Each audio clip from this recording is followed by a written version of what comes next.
Айыл чарба тармағы талқаланып, дыйқандар жазда кетірген кирешелерин түшім алуда ақтай албай ора тартышууда. Бұл үшін дыйқандар керектүү техника, сапаттуу үйрөнменен камсыз болуп, андан тышкары өндүргөн продукциясын кымбат сатышы керек.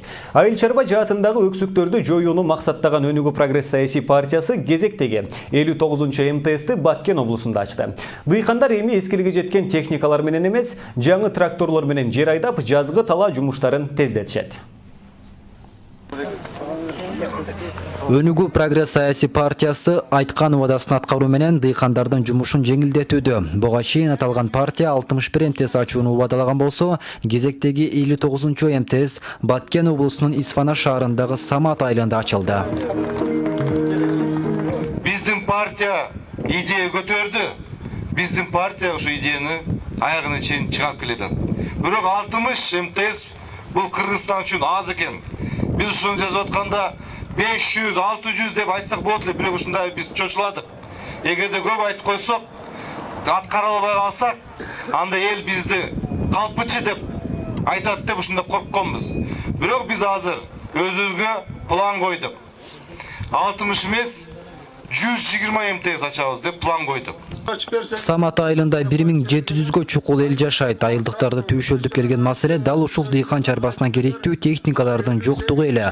А бүгүн болсо элет элеңсеген жаңы техникалык шаймандардын келүүсү тургундардын жашоосун алда канча жеңилдетип, дыйканчылыкты өркүндөтүүгө шарт түзүлүп калды дешет. Bizde буга чейин бул Самат айылында техника болгон эмес. Бүт барлыгы бирден экиден болгон, бирок эски болгон.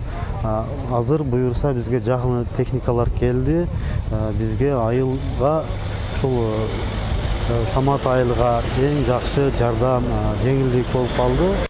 Союз мезгили ыдырагандан бери Кыргызстанда айыл чарба жааты бир топ төмөндөп, айыл чарбасы көңүл сыртында калган тармак катары белгилүү. Мындан улам Өнүгүү Прогресс саясий партиясынын башкы планы айыл чарбачылыгын өркүндөтүү, айыл чарба продукцияларын кайра иштетип, дыйкан жазда кетирген чыгашасын күздө түшүм жыйноодо актагыдай болушу шарт. Союз таркагандан кийин айыл чарба продукциясы ички дүң продукциянын 32% түзүп келген.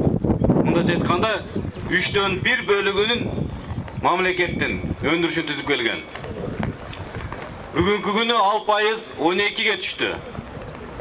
Миллиарддаган жоготуулар, миллиондогон айыл чарба продукциялар жоготуу болду.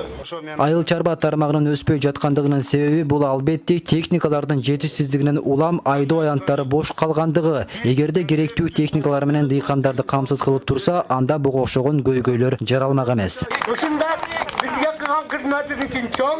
Эми Өнүгүү Прогресс саясий партиясы 60 МТСти жакынкы күндөрү Сузак районундагы Барп айылында ачаарын билдирди. Ал эми 61 МТС болсо Аламүдүн районунда болоорун белгиледи. Бул менен гана токтоп калбастан аталган партия 120 МТС ачып берерин калкка убадалады.